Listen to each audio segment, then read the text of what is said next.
Okay, so hello. This is my screencast for EDU 309. I'm just gonna get right into it right away. This is my not paper. I'm gonna be talking about my competency three. Okay, competency three to develop teaching learning situations that are appropriate to the students concerned. Um, so I'm just briefly gonna go over this.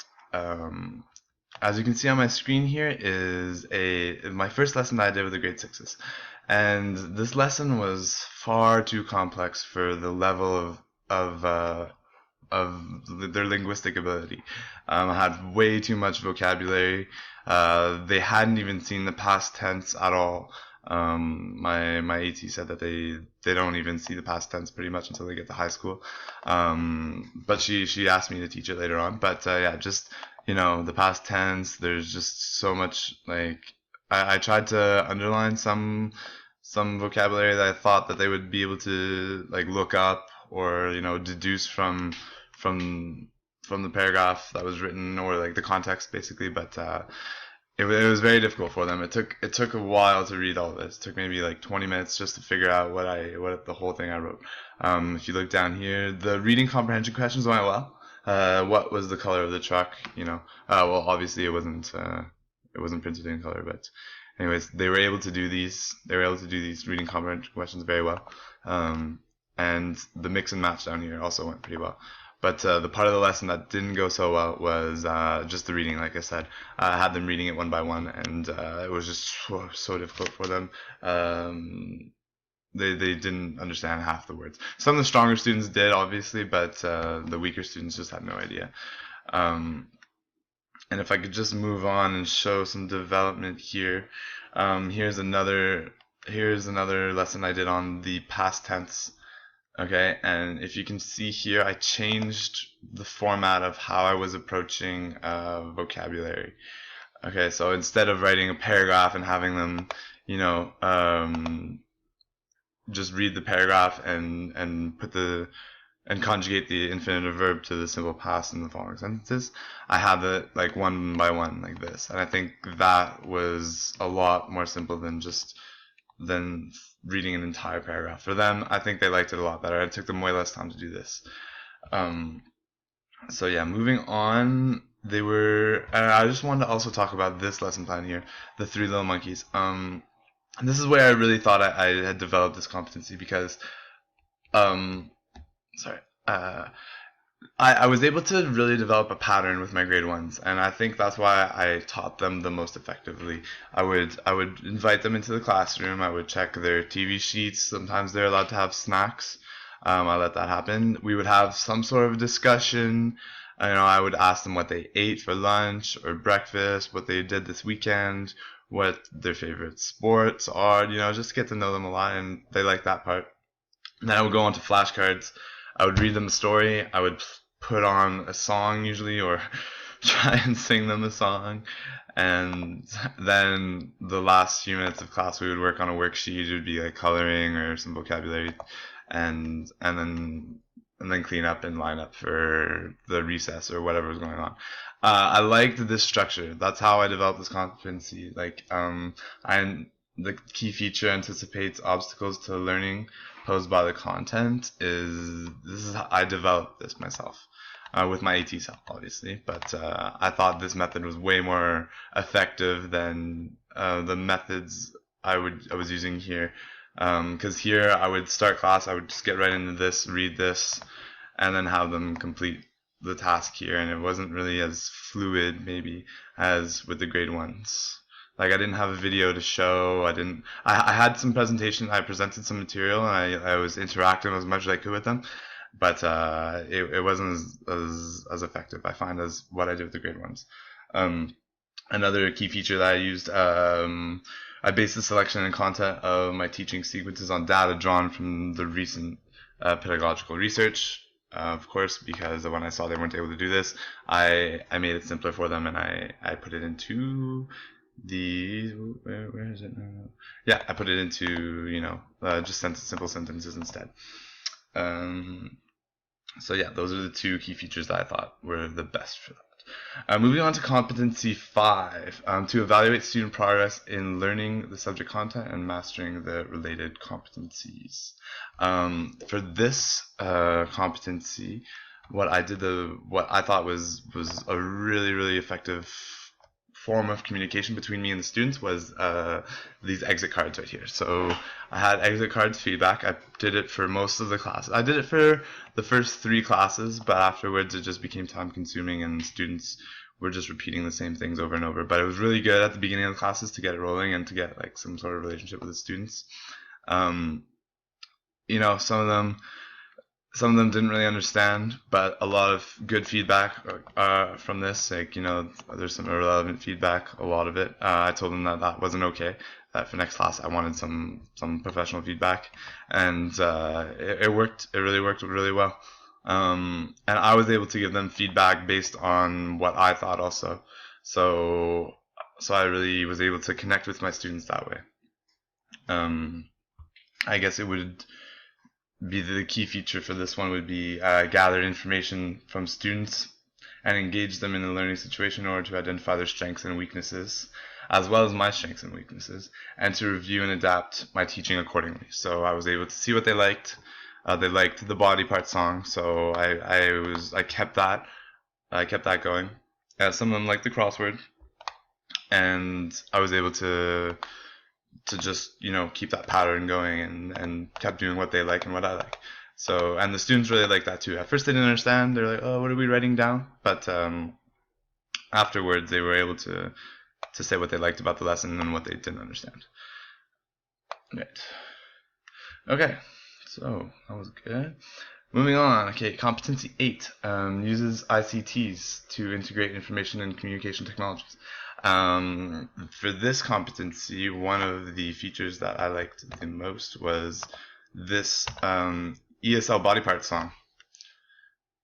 And for the song, the students would actually stand up and like repeat, like, oh, my face, my eyes, my eyes, and they would sing this. There's a bunch of other ones. There's this one too.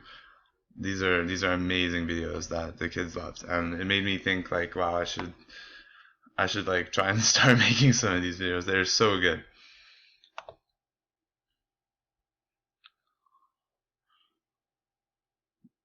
As you can see here, they just repeated every sentence after the song, and probably one of my most effective ICTs. In my evaluation, actually, my associate teacher said, sorry, where is it? The activity, this is my evaluator, she said, the activity that I saw today was creative, fun, and engaging the students' attention and allowed them to take ownership of their learning process. They were enthusiastic about the technology used in the activity. A fun video found on YouTube about the 5 W's. There are some other ones on the 5 W's. These are body parts though.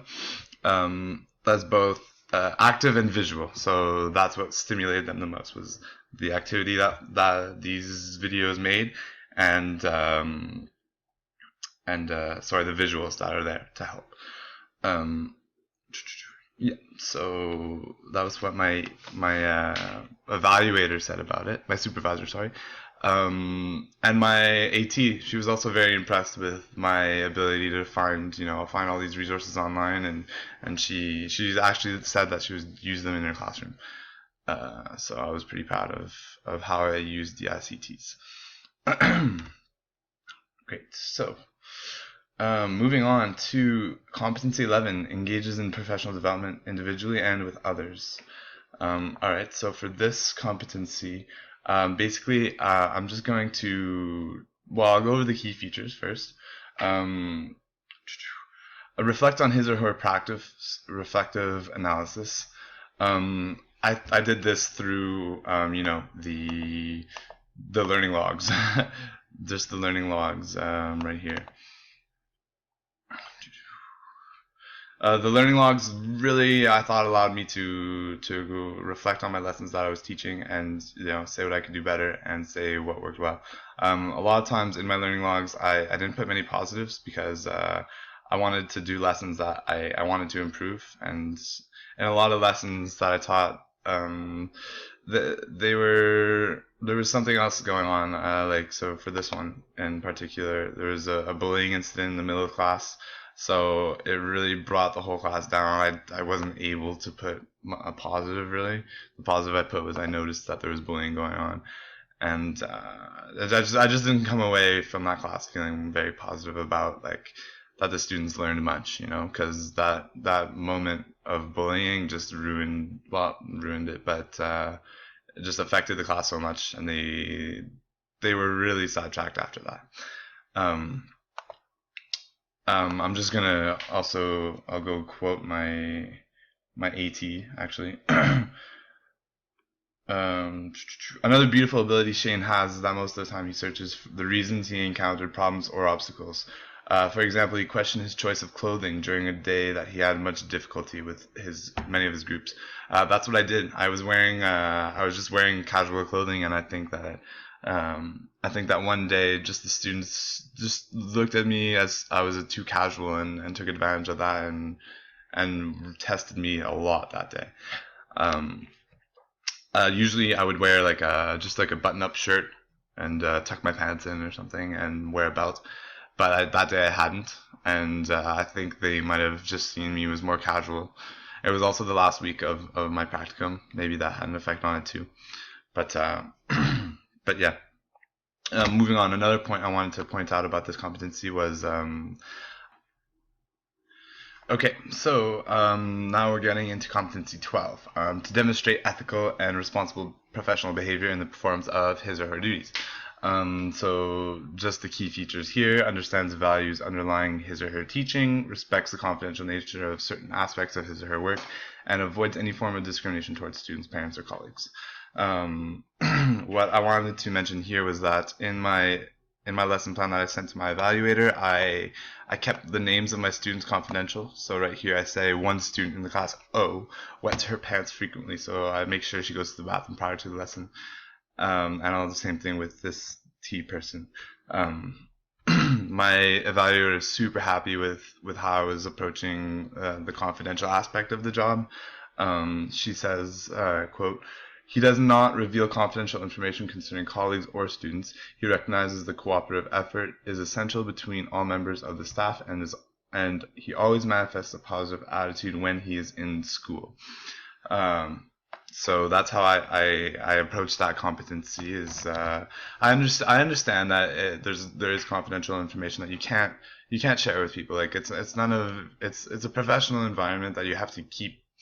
Yeah, you have to keep that confidential. You can't be divulging that kind of information to anyone, really. It's between you and the students. It's not, well, I mean, obviously the school and people involved, but it's like you don't talk about that outside of the classroom like that. It's not appropriate, and it's a breach of I guess it would be like confidential information. Just a sec. Okay, so that about does it for my screencast. So I just wanted to finish by saying that I learned so much just throughout this entire time. It was really, really like eye-opening for me.